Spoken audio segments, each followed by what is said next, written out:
Frame देना मेरे दे रहा हूँ, स्टार्टिंग देनी है। सो इस वक्त पंजाब के गवर्नर मुलाकात गलबात करते हैं। थोड़ा पीछे यार, इतना ना करो यार, पीछे ना करो यार, पीछे वालों का फ्रेम, पीछे वाले फ्रेम रह गए। पीछे हो जाओ, पीछे हो जाओ। माइक डाउन रखो, माइक नीचे कर लो। हाँ जी सर। माइक गवर्नर साहब ने की क्या है, आराम ना करना सर, पहले हिंदी। आज आम आदमी पार्टी की डेलीगेशन माननीय गवर्नर साहब, ऑनरेबल गवर्नर ऑफ पंजाब से मिलकर आई है। हमने एक मेमोरेंडम दिया है और पंजाब में चल रही इलीगल सैंड माइनिंग रैकेट और करोड़ों रुपए का जो सैंड माफिया चल रहा है, उसमें क्योंकि मुख्यमंत्री चरणजीत सिंह चन्नी साहब का और उनके रिश्तेदारों का नाम आ रहा है, तो हमने गवर्नर साहब से यह मांग करी है कि वो निर्देश जारी करें और चरणजीत सिंह चन्नी साहब के खिलाफ एफआईआर दर्ज कराएं। हमारी सीधी मांग है कि पंजाब के मुख्यमंत्री चरणजीत सिंह चन्नी साहब पर नाजायज रेते की माइनिंग, सैंड की चोरी, सैंड माइनिंग के जो गंभीर आरोप लगे हैं, उस पे चन्नी साहब पर एफआईआर दर्ज हो और एक निष्पक्ष, independent, free and fair investigation Channi साहब और उनके रिश्तेदारों की इलीगल सैंड माइनिंग माफिया से क्या उनके रिश्ते हैं, कैसे वो इलीगल सैंड माइनिंग पूरे पंजाब में कर रहे हैं, इसकी जांच हो।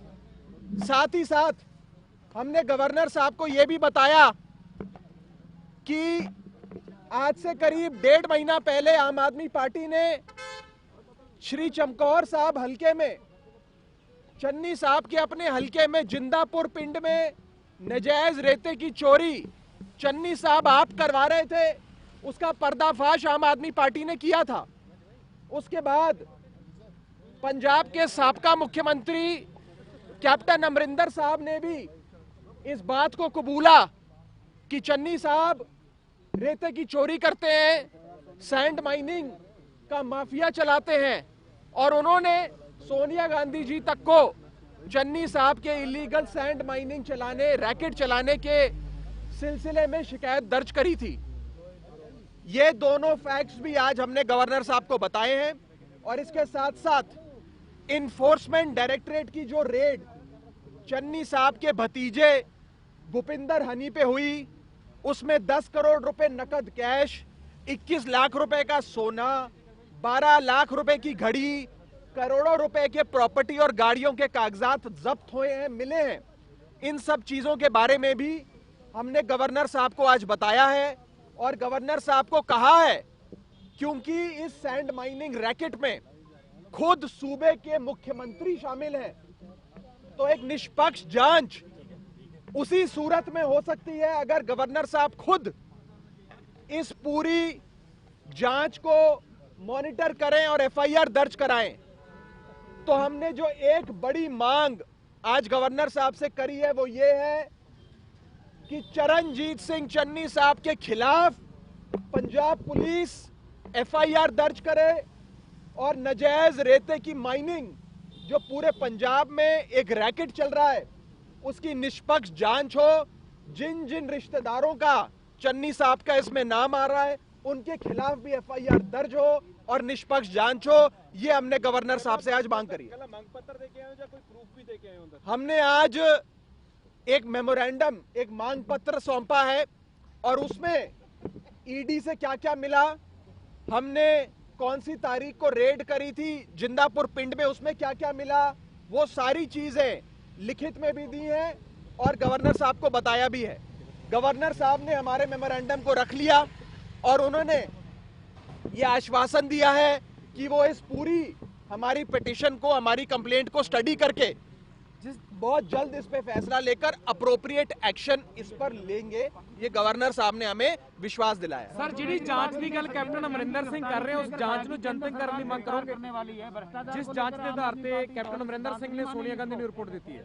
देखो, कैप्टन अमरिंदर साहब का मुख्यमंत्री पंजाब सूबे के ये कहते हैं कि चरणजीत सिंह चन्नी खुद माइनिंग करते हैं, खुद नशे का माइनिंग का व्यापार करते हैं और वो अपनी पार्टी की प्रेसिडेंट सोनिया गांधी जी को इसकी सूचना भी देते हैं, लेकिन ना पार्टी हाईकमांड कोई एक्शन लेता है और ना ही मुख्यमंत्री कैप्टन साहब कोई एक्शन लेते हैं।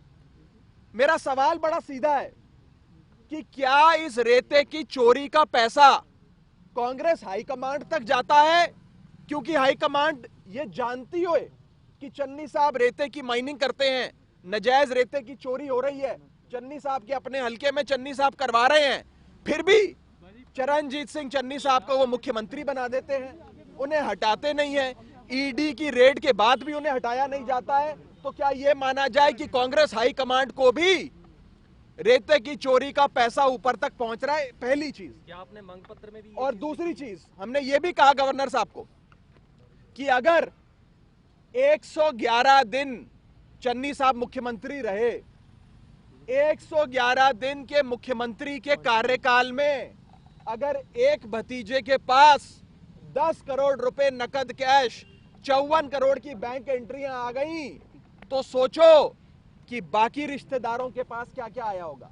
तो सोचो चन्नी साहब के पास आप कितनी बेशुमार दौलत 111 दिनों में आई होगी। और सोचिए अगर चन्नी साहब 111 दिन नहीं 5 साल कहीं मुख्यमंत्री रह जाते पंजाब के, तो कितना बेशुमार पैसा चन्नी साहब कमा लेते। ये आज बड़ा सवाल पंजाब की आवाम के सामने है और हम चन्नी साहब के खिलाफ एफआईआर दर्ज हो इसकी मांग करते हैं और ये मांग करते हैं कि एक इंडिपेंडेंट इन्वेस्टिगेशन हो।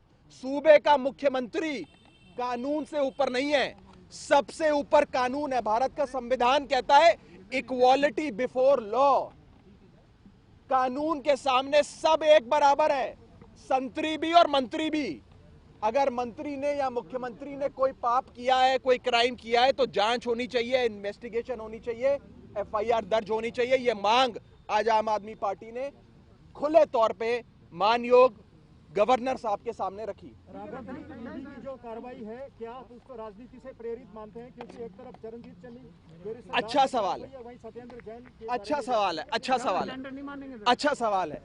मान लेते हैं कि चन्नी साहब पर जो ईडी की रेड हुई वो सियासी कारणों की वजह से हो, वो रेड पॉलिटिकल हो सकता है, मैं मना नहीं कर रहा।